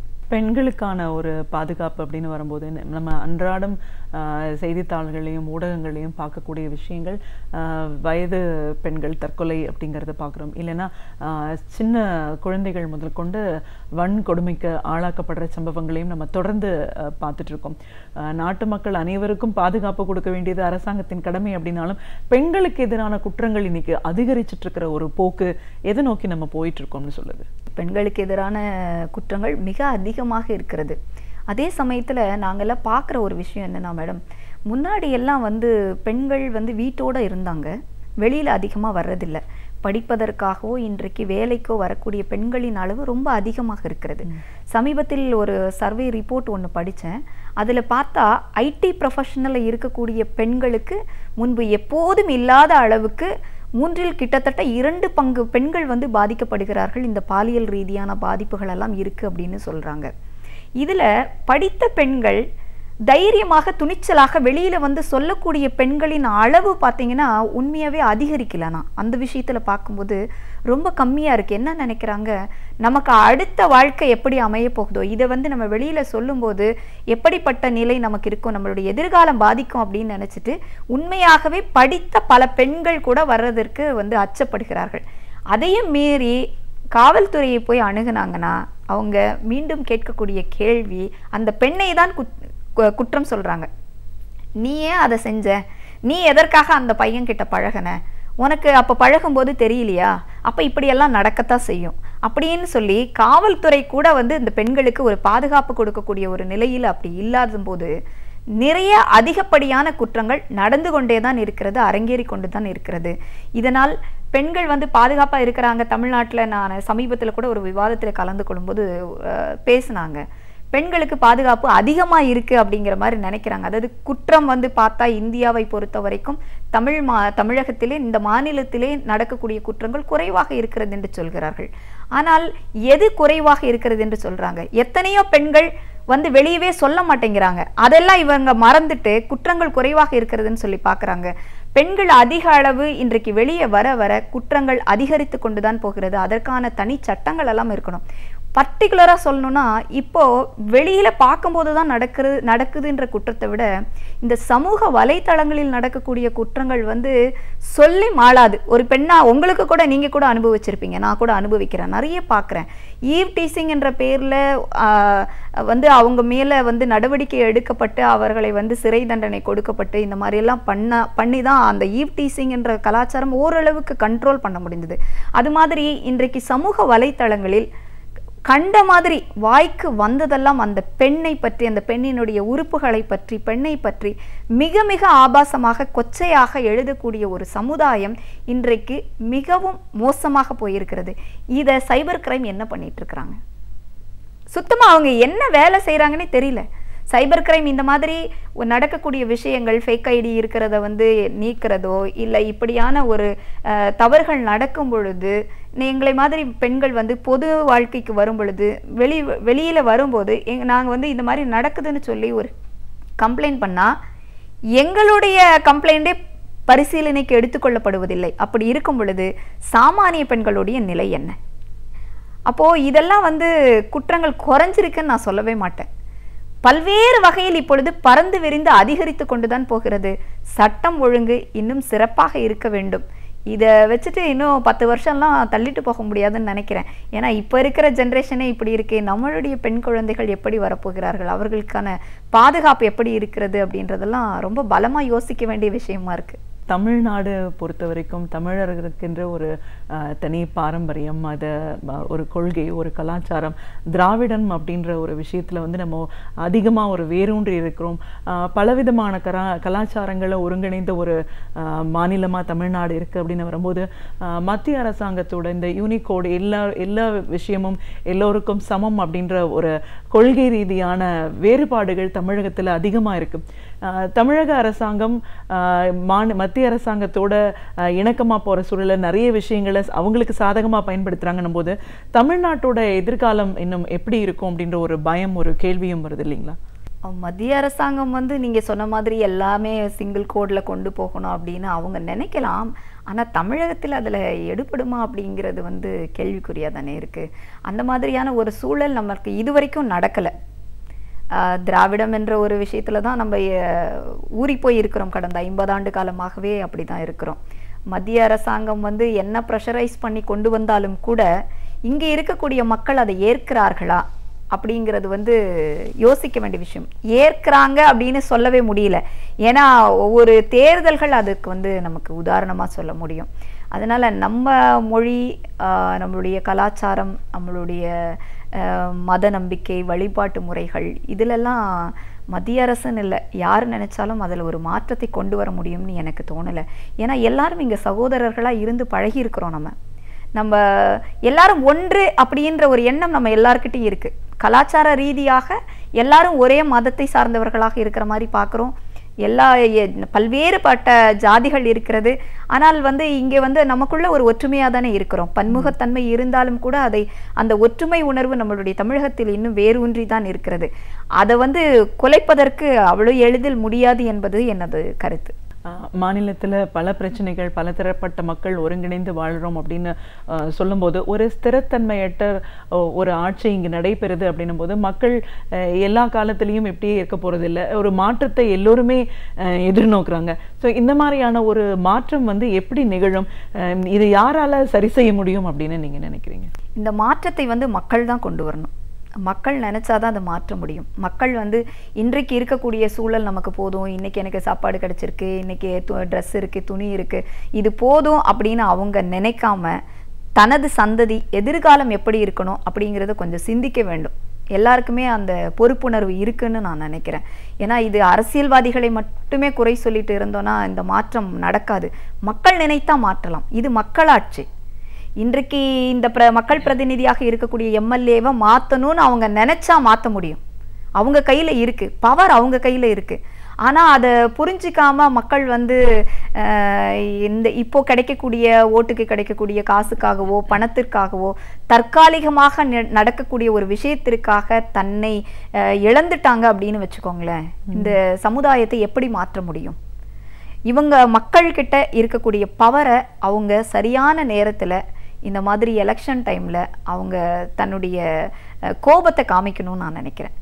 எனக்கு இந்த ஆட்சி பிடிக்கலை, நல்லா தெரியுது. இப்போ இருக்கக்கூடிய ஆட்சியினுடைய அதிகாரத்தில் இருக்கக்கூடியவர்களுடைய நிலை எப்படி இருக்குது, அவங்க எதை நோக்கி பயணிக்கிறார்கள், அவர்களுக்கு என்ன லட்சியமாக இருக்கிறது, இந்த மக்கள் மீது அவர்களுக்கு என்ன ஆசை இருக்கிறது, விருப்பம் இருக்கிறது, என்ன தொலைநோக்கு திட்டம் இருக்கிறது. கல்வியை பொறுத்து ஏதாவது தொலைநோக்கு திட்டம் இருக்கிறதா? மருத்துவத்தை குறித்த தொலைநோக்கு திட்டம் இருக்கிறதா? முக்கியமாக சொல்லணும், வேலை வாய்ப்பு. இன்றைய இளைஞர்களுக்கு தேவையான வேலை வாய்ப்பு இவர்களால் கொடுக்க முடியுதா? எத்தனை குற்றங்களில் செயல்படக்கூடிய இளைஞர்கள் அத்தனை பேரும் படித்தவர்கள். ஒரு தஷ்வந்த் அப்படின்னு சொல்லக்கூடிய ஒரு இளைஞன் ஒரு சிறுமியை பலாத்காரம் செய்கிறான், கொலை செய்கிறான், தனது தாயை கூட கொன்று விடுகிறான் என்றால் அவன் படிக்காத முட்டாள் கிடையாது. படித்த கிராஜுவேட்டாக இருக்கக்கூடியவர்கள் கூட இதெல்லாம் பண்ணிட்டு இருக்கிறாங்க அப்படின்னா அவர்களுக்கு இருக்கக்கூடிய அந்த போதை கலாச்சாரத்தை நீக்கணும். சரியான வேலை வாய்ப்பை கொடுக்க வேண்டும். வேலை வாய்ப்பு கொடுக்க முடியாத வரைக்கும் இந்த சமுதாயத்தை மாற்ற முடியாது. எல்லாருக்கும் வேலை இருக்கணும். படித்த அத்தனை மாணவர்களும் எல்லாருக்கும் காலேஜை ஃபுல்லாக திறந்து விட்டுட்டோம். அதுக்கு பணம் வேணுன்றதுக்காக கேபிட்டேஷன் ஃபீ வாங்குகிறோம், விதவிதமான திட்டங்களில் வாங்குகிறோம். மெடிக்கல் காலேஜுக்கு தனியார் மயமாக்கப்பட்டிருக்கு. அது மூலிமா பணத்தை சம்பாதிக்கிறதுக்கு எல்லாமே யாருக்குன்னா அரசியல்வாதிகளுக்கானதாக இருக்கிறது. அதை மாற்றி மக்களுக்காக யார் சிந்திப்பார்களோ அவர்களுக்கு ஓட்டு போட்டு மக்கள் பிரதிநிதிகளை தேர்ந்தெடுத்தார்கள் என்றால் எதிர்காலம் வளமாக இருக்கும். நிச்சயமா மேடம். ஒரு சமூக ஆர்வலராக இன்னைக்கு மக்கள் எந்த மாதிரியான ஒரு பிரச்சனைகளை சந்திச்சுட்டு இருக்காங்க, அவங்களுடைய எதிர்காலம் வாழ்வியல் அப்படின்னு வரும்போது அதுக்கு பாதுகாப்பு கொடுக்க வேண்டிய மாநில அரசாங்கம் எந்த அளவுக்கு மெத்தனமாக கையாண்டுட்டு இருக்காங்க, அடிப்படை தேவைகளை கூட பூர்த்தி செய்யாத ஒரு நிலையில் இன்னைக்கு மாநில அரசாங்கம் செயல்பட்டு இருக்கு. இதுலேருந்து ஒரு மாற்றம் தேவை அப்படின்னு வரும்போது அதை யார் செய்ய முடியும் அப்படின்னா மக்கள் நினைச்சா மட்டும்தான் அந்த மாற்றத்தை உருவாக்க முடியும். அதற்கான ஒரு நிலையை சரியான நேரத்தில் அவங்க சரியான முடிவு எடுக்க வேண்டிய அவசியம் என்னன்னு உங்களோட பார்வைகள் சார்ந்த பல விஷயங்களை எங்களோட நீங்க பகிர்ந்ததுக்கு நன்றி. இலக்கிய தேடல்கள், வரலாற்று சான்றுகள், இவைகளில் இருந்து நாம் படிக்க தவறியவைகளை நமக்கு சிறு சிறு தொகுப்புகளாக தொகுத்து அழகு தமிழில் வழங்க வருகிறார் பேராசிரியர் சுப வீரபாண்டியன் அவர்கள். நாம் விடியலே வா நிகழ்ச்சியின் அடுத்த பகுதியாக வரவிருப்பது ஒன்றே சொல் நன்றே சொல்.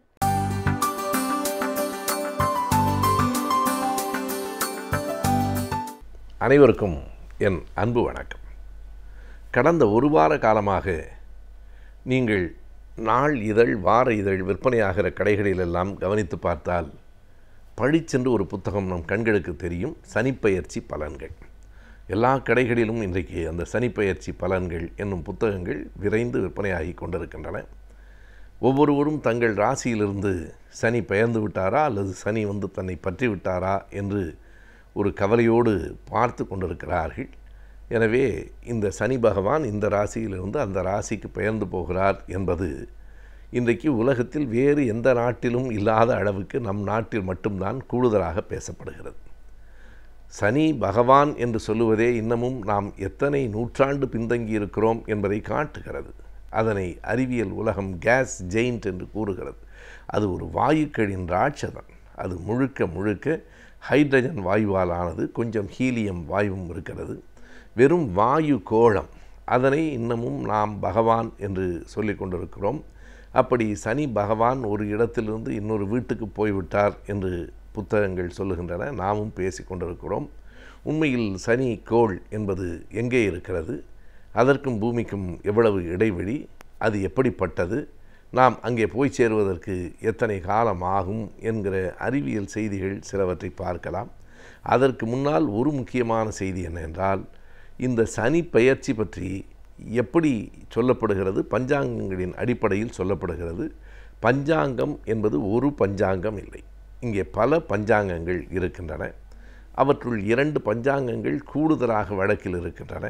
வடக்கில் இல்லாமல் கிருஷ்ணமூர்த்தி பஞ்சாங்கம் என்று ஒன்று இருக்கிறது, லகிரி பஞ்சாங்கம் என்று ஒன்று இருக்கிறது. அவைகளையெல்லாம் விட்டுவிட்டாலும் திருக்கணித பஞ்சாங்கம், வாக்கிய பஞ்சாங்கம் என்கிற 2ம் தான் இன்றைக்கு கூடுதலாக மக்களால் பார்க்கப்படுகிற பஞ்சாங்கங்களாக இருக்கின்றன.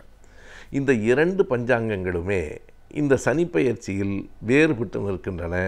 2 பஞ்சாங்கங்களும் வேறு வேறு தேதியை குறிக்கின்றன. இது முதன்மையானது. எப்படி என்றால், திருக்கணித பஞ்சாங்கம் கடந்த அக்டோபர் மாதமே சனி பெயர்ந்து விட்டதாக சொல்லுகிறது.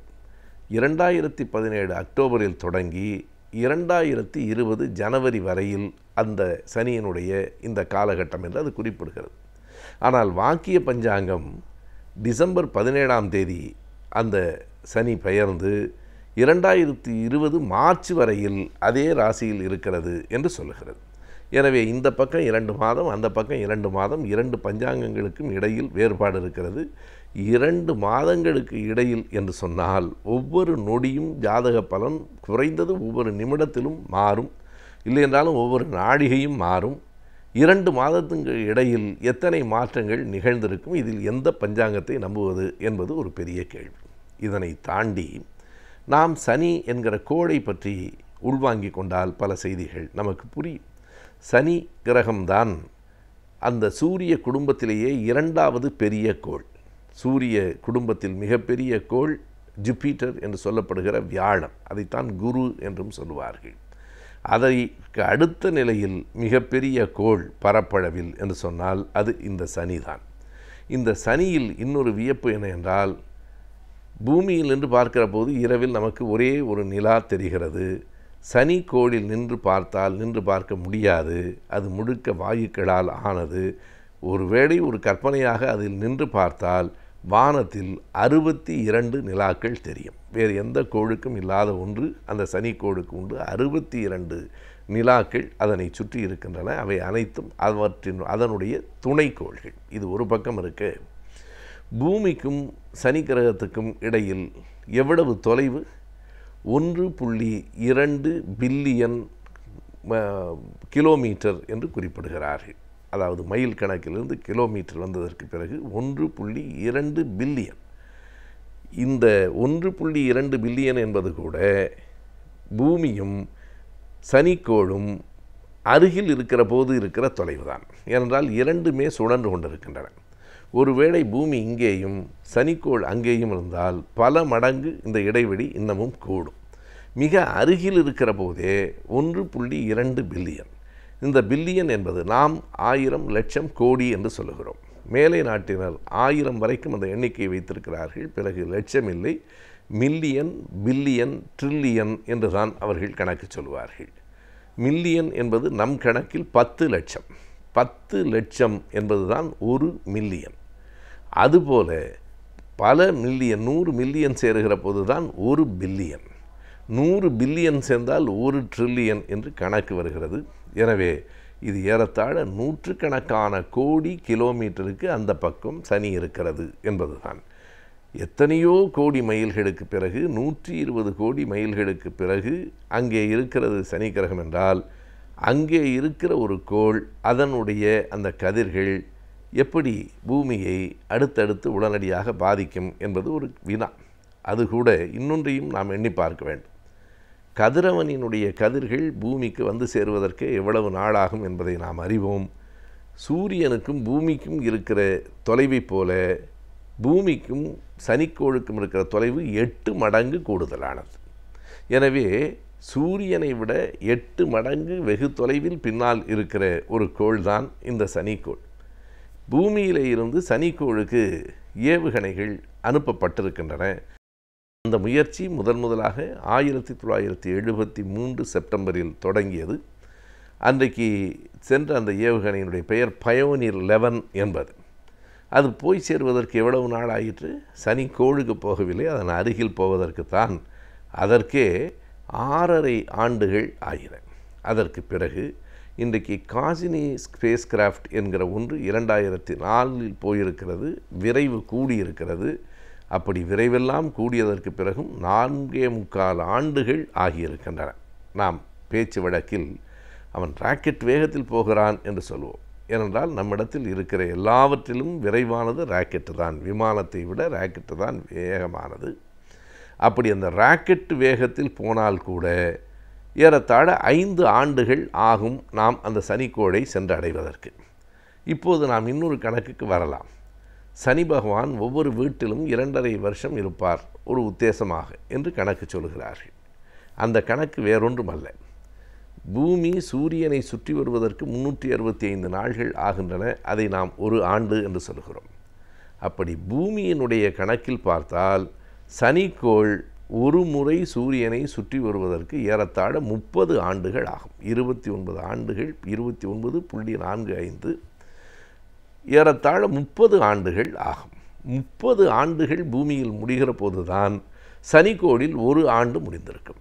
இங்கே ஒருவனுக்கு 30 வயதென்றால் அவன் சனிக்கோளில் இருந்தால் அவனுக்கு ஒரே ஒரு வயது தான். எனவே 30 ஆண்டுகள் அது சுற்றி வரும். இதில் என்ன செய்தி என்றால், இந்த 30 என்பதைத்தான் இவர்கள் 12 ராசி கட்டங்களை வைத்திருக்கிறார்கள். 30 என்பதை 12ஆல் வகுத்து 2.5 என்று சொல்லுகிறார்கள். இது ஒரு சாதாரண கணக்கு. இன்னமும் சொன்னால், இங்கே இருந்து ராக்கெட்டில் போனால் கூட 5 அல்லது 6 ஆண்டுகள் ஆகும். குறைந்தது 5 ஆண்டுகள் ஆகும். அப்போது அங்கே இருந்து கதிர்கள் இங்கே வருவதற்கு 5 ஆண்டுகள் ஆகும். சனி 2.5 ஆண்டுகள் இருக்கும் என்கிறார்கள். அந்த கதிர் வந்து சேர்வதற்குள் சனி 2 வீடுகள் மாறிப்போயிருப்பார் என்பதுதான் கணக்கு. எனவே இந்த கணக்குகள் எல்லாவற்றையும் வைத்து பார்க்கிற போது எங்கோ இருக்கிற சனிக்கோள் நம்மை வந்து பாதிக்கும், நம் வாழ்க்கையை பாதிக்கும். அதுவும் எப்படியெல்லாம் பலன் சொல்கிறார்கள் என்றால், உங்களினுடைய காதல் என்னாகும்? சனிக்கோள் அவ்வளவு நுட்பமாக இத்தனை கோடி மைல்கள் தாண்டி வந்து 700 கோடி மக்கள் வாழ்கிற உலகத்தில் என்னை கண்டுபிடித்து, என் காதலியை கண்டுபிடித்து, அதனை மாற்றிவிடுகிற ஆற்றல் உடையதாக இருக்கும் என்று சொல்லுவதை இந்த அறிவியல் உலகத்தில் எப்படி நம்புவது என்பதை மக்கள் ஏனோ எண்ணி பார்க்கவில்லை. ஆனால் இன்றைக்கு விரைந்து அந்த புத்தகங்கள் விற்பனையாகின்றன. திருக்குறள் கூட அப்படி விற்பனையாகவில்லை. இலக்கியங்கள் விற்பனையாகவில்லை. அறிவியல் கண்டுபிடிப்புகள் விற்பனையாகவில்லை. 1610ஆவது ஆண்டு கலீலியோ முதலாக தன்னுடைய தொலைநோக்கியின் மூலமாக இந்த சனிக்கோளை கண்டுபிடித்தார் என்று சொன்னால், அது பற்றிய செய்திகளை புத்தகமாக போட்டால் விற்பனையாகவில்லை. இங்கே இருந்து போன அந்த பயணியர் 11 என்கிற அந்த ஸ்பேஸ் கிராஃப்ட் என்கிற அந்த விண்கலம் எவற்றையெல்லாம் கண்டுபிடித்திருக்கிறது என்கிற செய்திகளை விஞ்ஞானிகள் தந்தால் நமக்கு படிப்பதற்கு கூட நேரமில்லை. ஆனால் சனி பயிற்சி பலன், சனி பகவான் இங்கிருந்து அங்கு போய்விட்டார் என்று சொன்னால் உடனடியாக ஒவ்வொருவரும் அந்த பலனை புரட்டி பார்க்கிறோம் என்றால், நம்முடைய படிப்பு, நம்முடைய அறிவியல் எல்லாம் ஏன் நம்மை மாற்றவில்லை என்கிற ஒரு பெரிய வினா நம் முன் எழுந்து கொண்டே இருக்கிறது. அறிவியல் மற்றும் அறிவியல் சார்ந்த தொழில்நுட்பங்கள் நாளுக்கு நாள் வளர்ச்சி அடைந்து கொண்டே வருகின்றது. எனவே இவற்றை பற்றி நாம் அறிந்திருப்பது மிகவும் அவசியமாகின்றது. அதை பற்றி அறிந்து கொள்வதற்கே இந்த பகுதி. நம் விடியலை வா நிகழ்ச்சியின் அடுத்த பகுதியாக வரவிருப்பது ஆலோசனை நேரம்.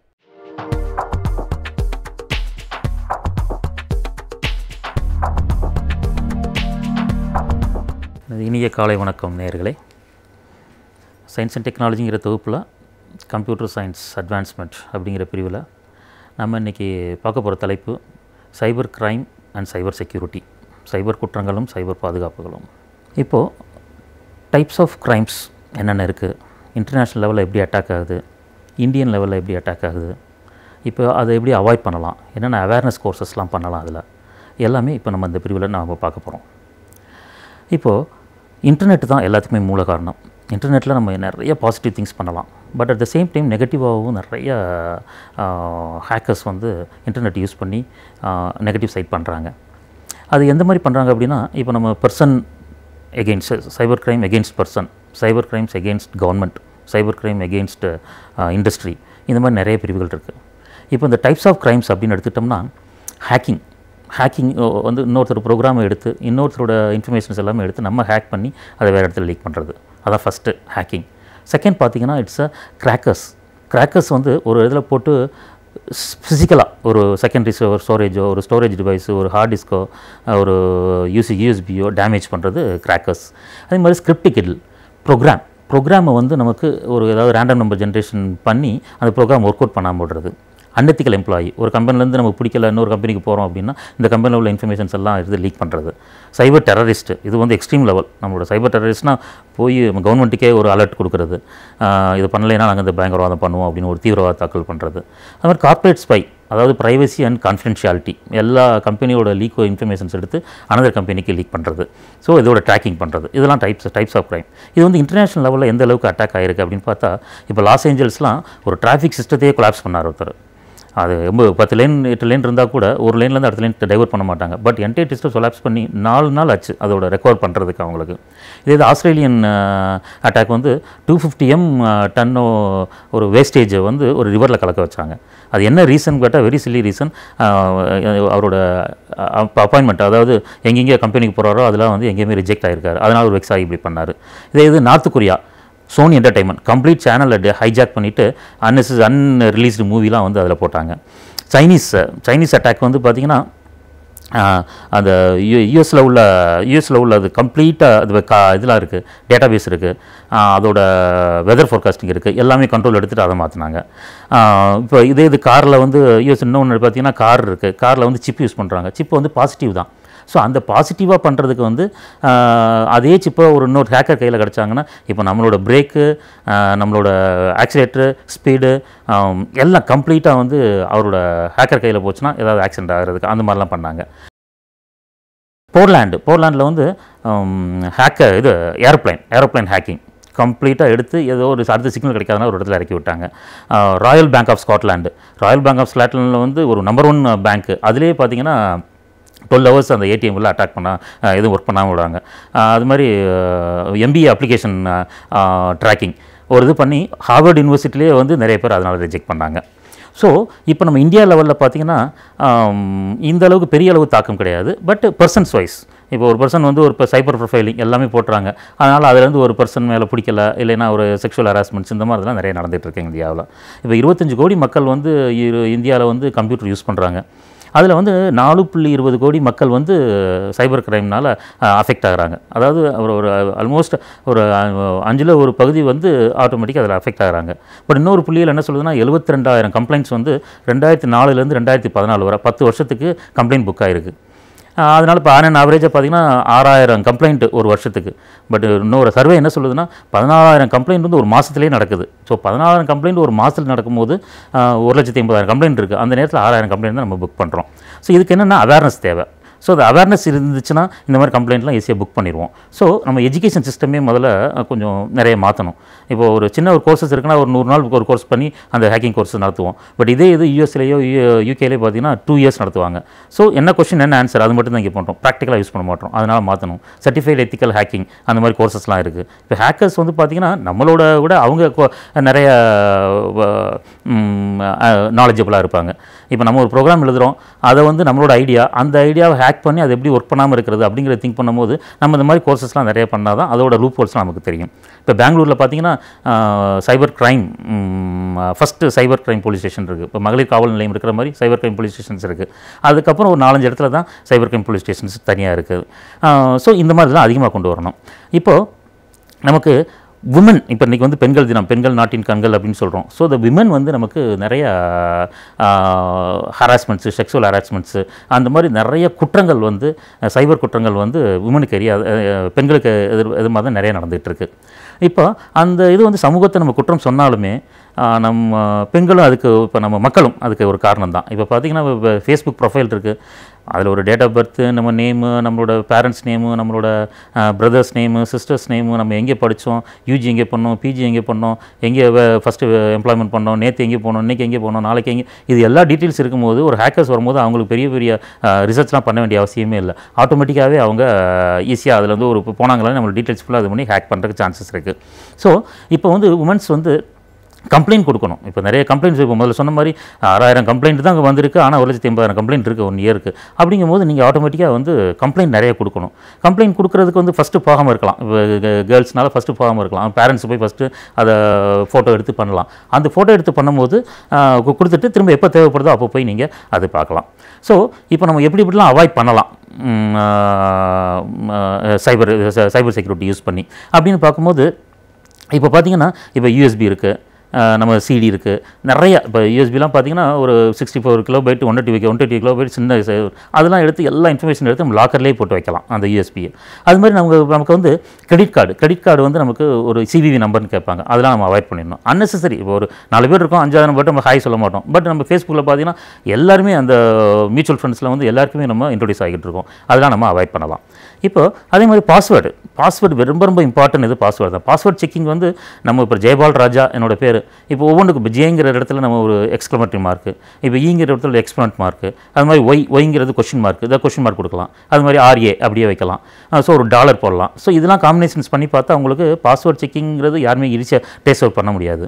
அது மாதிரி நம்ம ஃப்ரெண்ட்ஸ்னு சொல்லிட்டு இன்றைக்கி பாஸ்வேர்ட் சொல்லியிருப்போம், பட் நாலு பேர் அதே ஃப்ரெண்டு வந்து நமக்கு இதாகலாம். அப்போ நம்ம பாஸ்வேர்டு மாற்றலாம். பட் என்னென்னா அவன் எனிமி ஆனால் கூட வந்து நமக்கு வந்து பாஸ்வேர்டு வந்து எப்படி நம்ம வைப்போம் அப்படிங்கிற ஐடியா வந்து அவங்களுக்கு இருக்குது. ஸோ இந்த மாதிரி நமக்கு எல்லாமே பாஸ்வேர்டு செக்கிங்கில் இருந்து கிரெடிட் கார்டில் இருந்து நம்மளோட செக்யூரபிள் லைஃப் நமக்கு நல்லா போகிறதுக்கு நம்ம பாசிட்டிவாக இன்டர்நெட்டை ஒர்க் பண்ணோம்னா நிறைய பாசிட்டிவ் லைஃப்பில் நமக்கு அச்சீவ் பண்ணலாம். இதுதான் வந்து நம்ம சைபர் செக்யூரிட்டி அண்ட் சைபர் கிரைமோட சாராம்சம். அடுத்த வாரம் இதே மாதிரி ஒரு கம்ப்யூட்டர் சயின்ஸ் டாப்பிக்கில் நம்ம அடுத்த வாரம் பார்க்கலாம். நன்றி. நம் பூமியானது நாளுக்கு நாள் மாசுபடிந்து கொண்டே வருகின்றது. எனவே இவற்றிலிருந்து நம் இயற்கையை நாம் எவ்வாறு பாதுகாத்துக் கொள்ளலாம் என்பதை பற்றி நம்மிடையே பகிர்ந்து கொள்ள வருகிறார் டாக்டர் வின்சென்ட் அவர்கள். நம் விடியலை வா நிகழ்ச்சி நிறைவு பகுதியாக வரவிருப்பது சுற்றுச்சூழல்.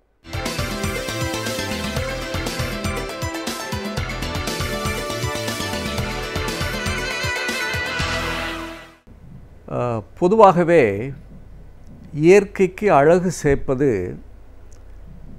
அதில் உள்ள விலங்குகள், இன்னும் சொல்ல வேண்டுமென்றால் அந்த தாவரத்தினுடைய வகைகள், அதான் அந்த பயோடைவர்சிட்டி என்று ஏற்கனவே பல முறை நாம் அதை பற்றி பேசியிருக்கிறோம். அதில் குறிப்பாக இயற்கைக்கு அழகு கொடுப்பதில் பறவைகளுக்கு ஒரு தனி தன்மையே இருக்கிறது. ஏனென்றால் ஒரு மரங்களில் இருக்கிற பறவைகளை பார்த்தவுடன் அதில் மனம் ஈர்க்கின்ற அத்தகைய சூழலை வைத்தே இயற்கைக்கு அழகு சேர்ப்பது ஒரு பறவை இனமாக இருக்கிறது என்பது நம்மளால் புரிந்து கொள்ள முடிகிறது. அதுபோன்று தான் ஒவ்வொரு உயிர்களுக்குமே அந்த இயற்கைக்கு அழகு சேர்க்கிற வகையில் அதனுடைய வாழ்க்கை முறையும் அமைந்திருக்கிறது. சுற்றி திரிந்து அதனுடைய பழங்களையும் கொட்டைகளையும் தானியங்களையும் உண்டு மகிழ்ச்சியாக வாழக்கூடிய அந்த சூழலை நாம் பார்த்து மகிழ்வது உண்டு. ஆனால் இன்றைக்கு நம்முடைய சுற்றுச்சூழலினுடைய தன்மை இன்றைக்கு எந்த அளவிற்கு இருக்கிறது என்பதை பல முறை விவாதித்திருக்கிறோம். இத்தகைய சூழல் எந்தவாறு இந்த மாதிரி விலங்கினங்களையும் தாவரங்களையும் பாதித்து கொண்டிருக்கிறது என்பதையும் இன்றைக்கு அனைவருமே விவாதித்து கொண்டிருக்கிறோம். அதிலும் குறிப்பாக இந்த பறவை இனங்கள் ஒரு தனித்தன்மை வாய்ந்தது. இன்னும் சொல்ல வேண்டுமென்றால் அதனுடைய இடப்பெயர்ச்சி. ஆனால்தான் எத்தகைய சூழலுமே பறவைகளுக்கு ஒரு கிட்டத்தட்ட அந்த சூழலுக்கு ஏற்றாற்போல் தங்களை மாற்றி அமைத்து கொள்ளக்கூடிய ஒரு தன்மை பறவைகளுக்கு இருக்கிறது. ஏனென்றால் அது ஒரு இடத்திலிருந்து இன்னொரு இடத்திற்கு போகின்ற தன்மை, ஒரே இடத்தில் அது அமருவதில்லை. பல நேரங்களில் ஒரு இடத்திலிருந்து பல மைல்கள் தூரம் கூட சென்று தனக்கு வேண்கிற உணவை பெற்றுக்கொண்டு மீண்டு வருகிற வகையில் கூட பறவைகள் தங்களுடைய வாழ்க்கை முறையை அமைத்துக் கொள்கிறது. ஆனால் தற்சயம் வந்திருக்கிற ஒரு ஆராய்ச்சியினுடைய முடிவு என்ன சொல்கிறது என்றால், த பேர்ட் மைக்ரேஷன் என்று சொல்லப்படுகிற அந்த பறவைகளுடைய இடப்பெயர்ச்சி பறவைகளுக்கு ஒரு பெரிய சவாலாகவே இருக்கிறது என்று இன்றைக்கு குறிப்பிட்டிருக்கிறார்கள். அந்த கண்டுபிடிப்பில் என்ன விஷயங்கள் சொல்லப்படுகிறது என்றால், கிட்டத்தட்ட 97 விழுக்காடு பறவை இனங்கள் ஒரு இடத்திலிருந்து இன்னொரு இடத்திற்கு இடப்பெயர்ச்சி செய்து தங்களுடைய வாழ்க்கை முறையை அமைத்துக் கொள்வதோடு இல்லாமல் அதற்கு வேண்ட உணவுகளையும் இனப்பெருக்கத்தையும் பெருக்கக்கூடிய அளவிற்கு அந்த சூழல் அதற்கு ஏதுவாக அமைகிறது. ஆனால் இன்றைக்கு அத்தகைய சூழலில் ஒரு பெரிய தாக்கம் ஏற்பட்டிருக்கிறது. அதற்கு காரணம் உலக வெப்பமயமாக்கல் என்று இன்றைக்கு கணக்கிட்டிருக்கிறார்கள்.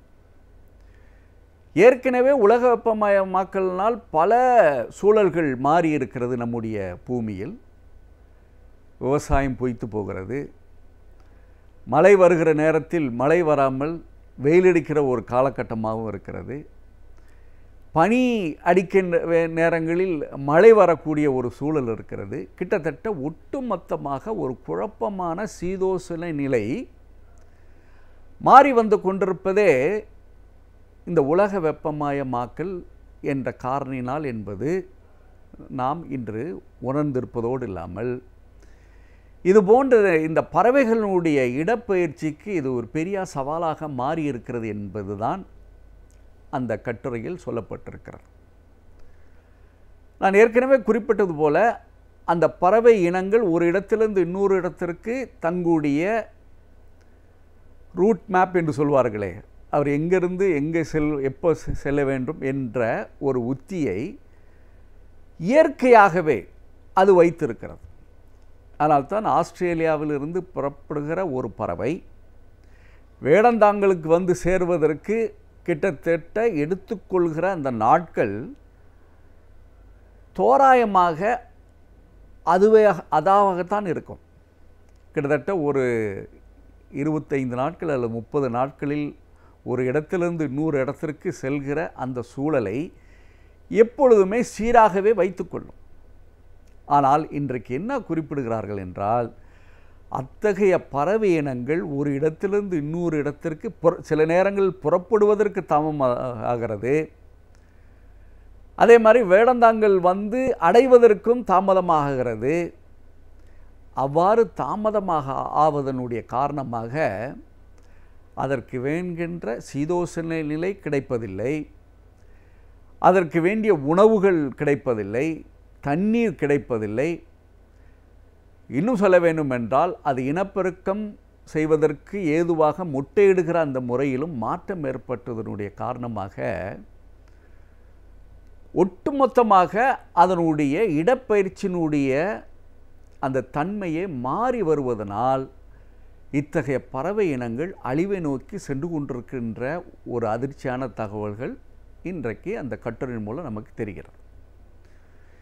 இதை ஏன் குறிப்பிடுகிறேன் என்றால், நம்முடைய சுற்றுப்புற சூழலை எந்த அளவிற்கு கெடுத்து கொண்டிருக்கிறோம், அதற்கு ஏற்ப நடக்கின்ற நிகழ்வுகள், நம்மை அறியாமே நடைபெற்று கொண்டிருக்கிற அந்த நிகழ்வுகள் பின்பு ஒரு பெரிய சீர்கேடாக மாறுகிற பொழுது பல இன்னல்களை நாம் சந்தித்து ஆக வேண்டும் என்பதற்கு இன்றைக்கு இந்த கண்டுபிடிப்பு இல்லை இந்த கட்டுரை நமக்கு தெளிவாக சொல்லி கொண்டிருக்கிறது.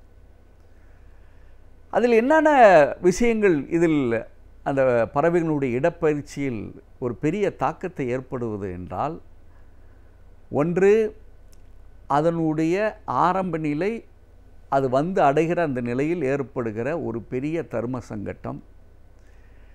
இரண்டாவது, இந்த பறவைகளுடைய குணாதிசயங்களே இதனால் மாறிவிடுகிறது என்பது. அந்த குணாதிசயங்கள் என்று எதை குறிப்பிடுகிறேன் என்றால், எப்பொழுது முட்டையிட வேண்டும், குஞ்சு பொரிக்க வேண்டும் என்ற அந்த ஒரு சூழலே மாறிவிடுவதனால். ஏனென்றால் முட்டையிடுகிற நேரத்தில் சரியான முறையில் முட்டையிடுகிற பொழுது அது குஞ்சு பொரித்து அதை போன்று பறவையினங்கள் உற்பத்தியாகிற அந்த சூழல் இதனால் தடைபடுகிறது.